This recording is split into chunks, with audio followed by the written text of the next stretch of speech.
Have you noticed that certain things happen to your body when you are on your period? And you may be wondering, is this normal or should I be worried? In this video, I will be addressing all the different things that can happen to your body whilst you are on your period. I will look at them one by one and tell you the ones that are normal and expected, whilst addressing the ones that are concerning and should make you see your doctor right away. Don't click out of the video too quickly, because at the very end, I will share with you symptoms that your body may be experiencing whilst you are on your period that could be indicative of cancer.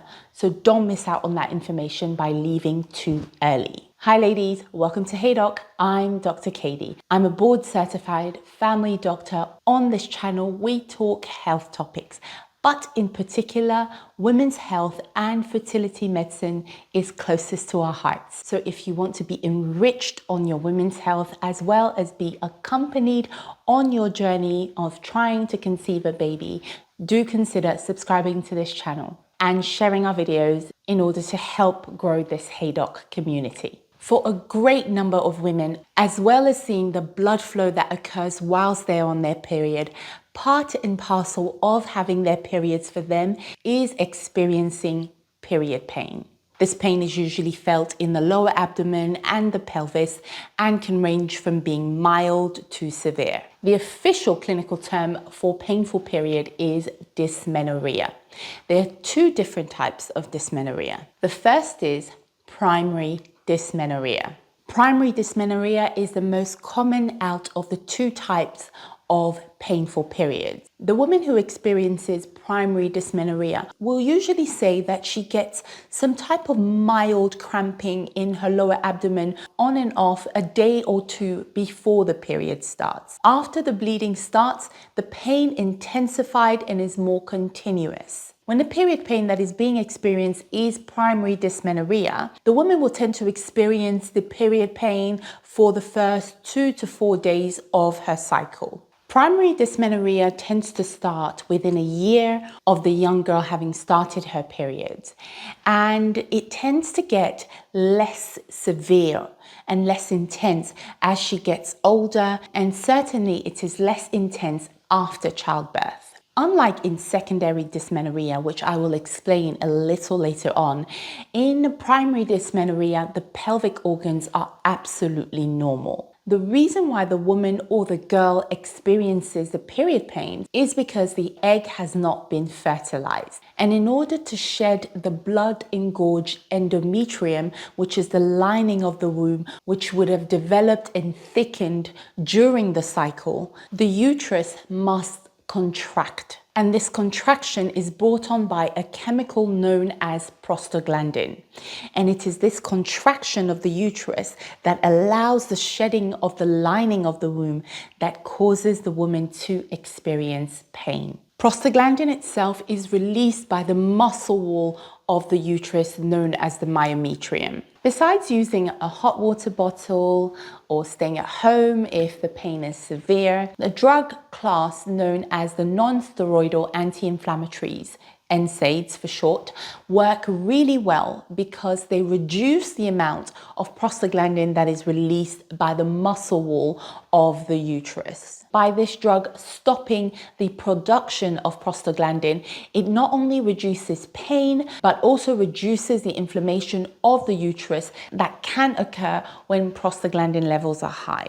Now, remember, as I've always said on this channel, I'm a doctor, but not your doctor. We do these videos and this channel exists because of our passion for women's health and fertility medicine. And therefore these videos are purpose for your education and empowerment alone. Why am I making such a big emphasis on this? Is because there are some conditions for which NSAIDs are actually dangerous.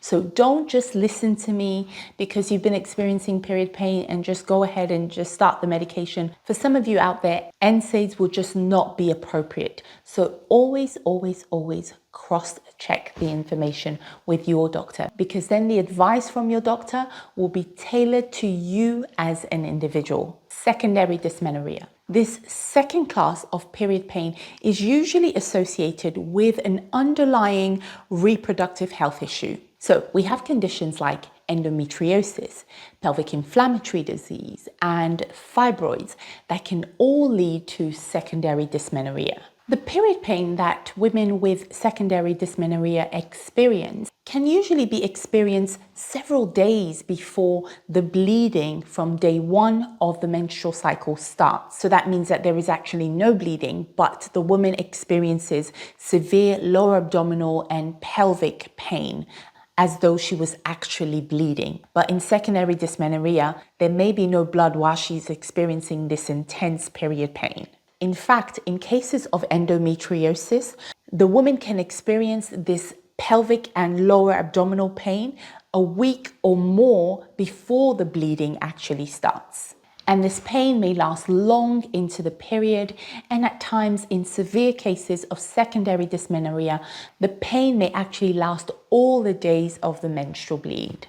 Women who experience secondary dysmenorrhea tend to experience period pain much later on in their reproductive years. Unlike primary dysmenorrhea, where the young girl would tend to start to experience these period pain within a year of having started her menses, ladies who experience secondary dysmenorrhea will usually start to experience period pain after they've started being sexually intimate.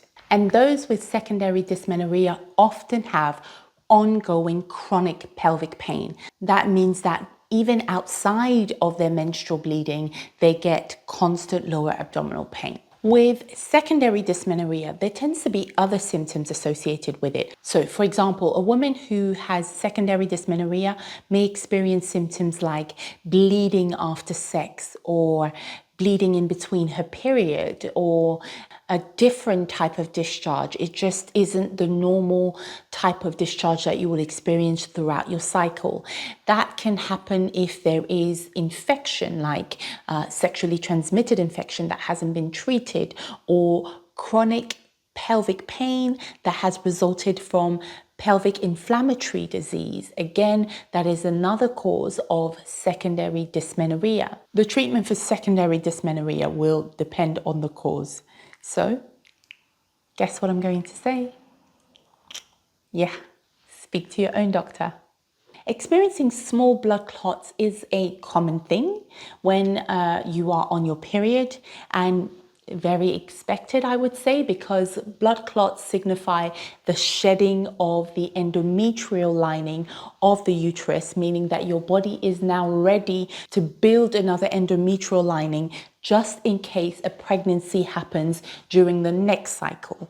So the old endometrial lining has to be shed.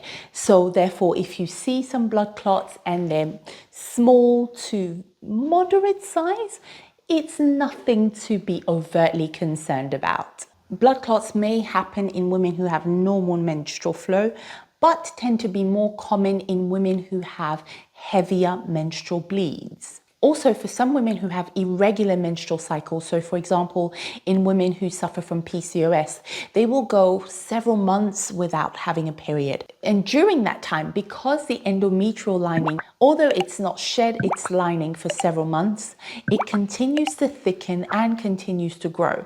So when that woman finally has a period, there is going to be more blood to expel. So her endometrial lining is going to be much thicker than another woman who has a period every month and is able to shed her endometrial lining every single month. So if there's more blood to expel out of the uterus, then coagulation of this blood is more likely to happen. So when should a woman consider seeing a doctor when she's passing clots during her period? In other words, when is it that passing clots during your menstrual cycle become a cause for concern? So the first thing I would say is that if you are passing clots and they are associated with you experiencing severe pain during your menstrual cycle, the pain is really intense, that would be a number one reason to see a doctor. The reason why you should see your doctor if you are passing clots and also have this very intense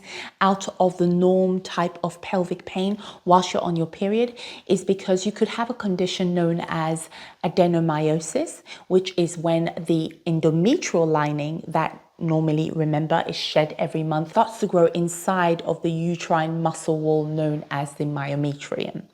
Also, the pain may be coming from a large fibroids. Although fibroids don't tend to cause pain, if they are very large, then pain could occur. The second reason why passing clots should cause you to see your doctor is if the clots are associated with extremely and excessive heavy period bleeds. So in these women, they can pass clots that are as large as the palm of their hand.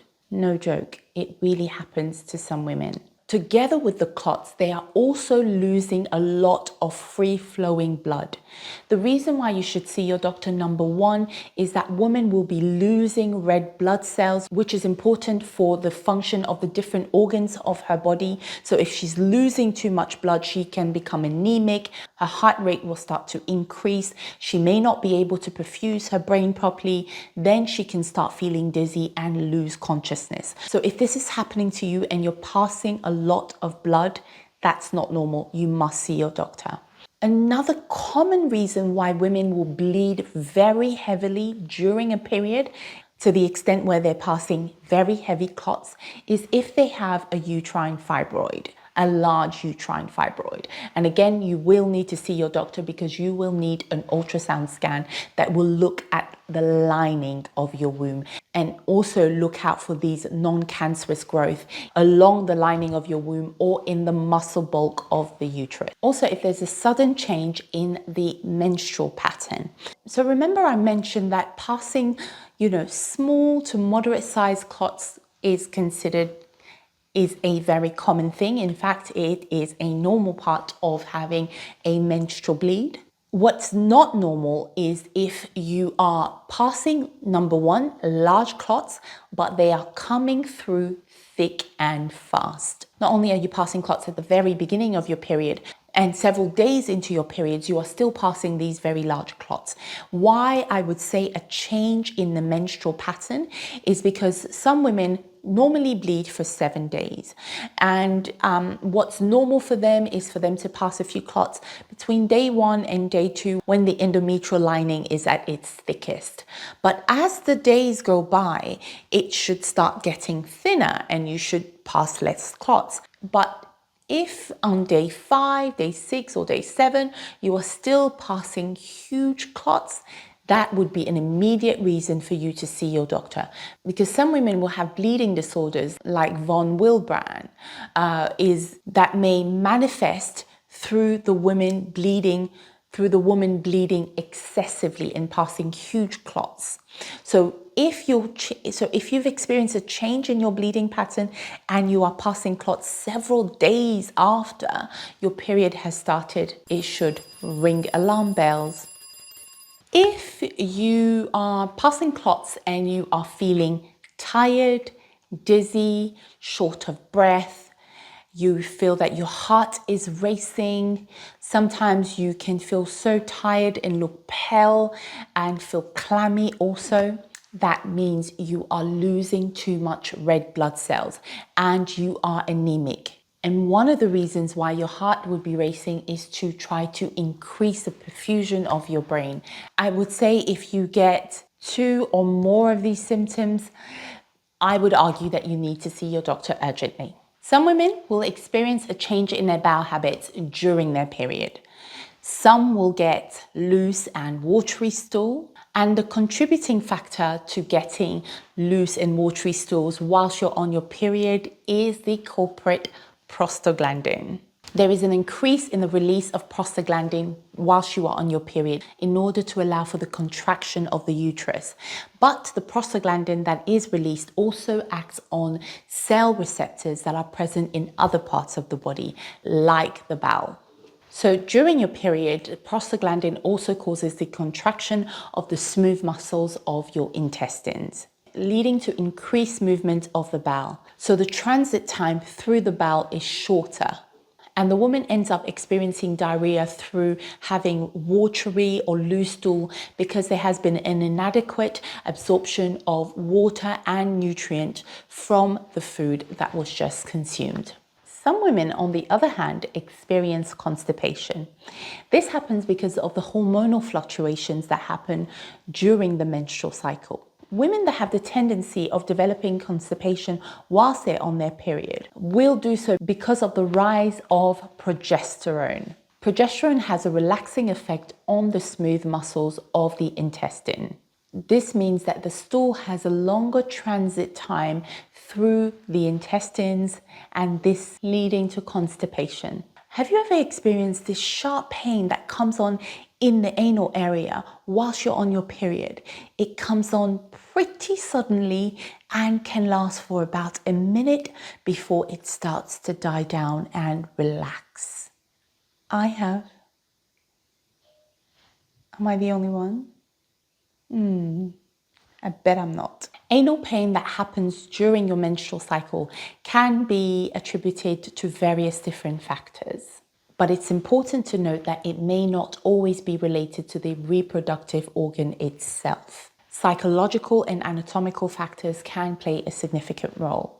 But as we're going to remain focused on the causes of certain symptoms that women experience during their period, we're going to address gynecological causes of these anal spasms. The first is pelvic congestion. Menstruation can cause increased blood flow to the pelvic region, leading to pelvic congestion. This pelvic congestion can affect nearby structures like the rectum and the anus, potentially causing discomfort and pain. Pelvic muscle tension. Menstrual cramp and pelvic discomfort. Menstrual cramp and pelvic discomfort can lead to increased muscle tension in the pelvic floor muscles. This tension can extend to the muscles around the anus and cause pain. Another cause of anal pain and anal spasms during a period is endometriosis. In endometriosis, the tissue that is found inside of the lining of the womb is found outside of the womb. When this tissue finds itself in the anus or around the anal sphincter, during a period, this tissue will respond to the hormonal fluctuations, leading to pain being felt in the anal area. Now, on to the bonus piece of information I promised I will share at the end of the video. If these symptoms happen or you make observations of what I'm about to describe, please, these are indications for you to see your doctor as soon as possible. I am not saying that if you are experiencing these symptoms, it instantly and automatically means that you have cancer. But what I'm saying is these are red flags and should cause you to arrange a review with your doctor much sooner. Do not delay. The first is if you are having a heavy menstrual bleeding, but not only are your menses heavy, but you are also getting bleeding in between your periods. And this is especially the case for women who have regular cycles. They have 28 or 32-day cycle. They can almost pinpoint when their periods are due and they're going to start. If you're starting to bleed in between your cycles, whether or not it's heavy, but you are experiencing blood coming out of your vagina, you should see your doctor. The second is pelvic pain. So in this scenario, you will be experiencing some kind of pressure happening in your pelvic area. And this is happening outside of your menstruation period. When that happens, one of the most sinister diagnoses for this type of presentation is ovarian cancer. Ovarian cancer, as a result of it being a mass that is sitting in the pelvis, most women who have been diagnosed with ovarian cancer have described a sensation of fullness that they had experienced in their pelvic area that kept getting worse because they just didn't attend to it soon enough. Together with the pelvic pressure, you may also be able to feel a mass on one side of your pelvis. The third is new painful sex. So that means that you have never had any issues with painful sex. It's something that has developed all of a sudden. This is especially concerning if you are a woman in your late 20s, in your 30s, or even older, and you have the same sexual partner, you have your husband that you know is faithful to you, and that the possibility of having an STD is literally slim to none because you are exclusive to one another, and all of a sudden you're starting to get painful sex, that should cause you to see your doctor, because you will need to have a bimanual vaginal examination, possibly have a look inside of your vaginal cavity with a speculum, and also needing further investigations. Persistent and severe bloating during and after your period. As a doctor, I am a fan of encouraging my female patients to palpate their lower abdomen and their pelvic area themselves. When you are experiencing persistent bloating and, feeling uncomfortable, especially if you're having a sensation of fullness, if you palpate your lower abdomen yourself, you may be able to feel a mass, and therefore when you meet your doctor, you can confidently say that there is a mass there, and therefore things will happen much faster, and then a diagnosis again can happen much faster because you have been able to self-examine and confidently tell your doctor at that first consult that there is something wrong, so you're not wasting time. So I encourage every woman that feels bloating and fullness in her pelvic area to self-palpate. Self-palpating your lower abdomen is going to be a lifesaver in some cases. If your periods are associated with weight loss, unexplained fatigue, change in bowel and bladder habits, and these extend for several weeks, you need to see a doctor immediately. It's not normal. Thank you for watching this video, especially to all of you who have stuck with me right through to the end of the video. I am extremely grateful. As always, we have lots and lots of women health topics, as well as fertility medicine related videos on this channel, and some other goodies as it relates to general health. Check it out right here on Hey Doc. I look forward to seeing you in our next video. But before you leave, remember to smash the like button, and remember someone out there that you would love to come across this information, and share. Oh, also that subscribe button, it's asking you to click it. Thank you for watching. I'll see you in our next video. And as always,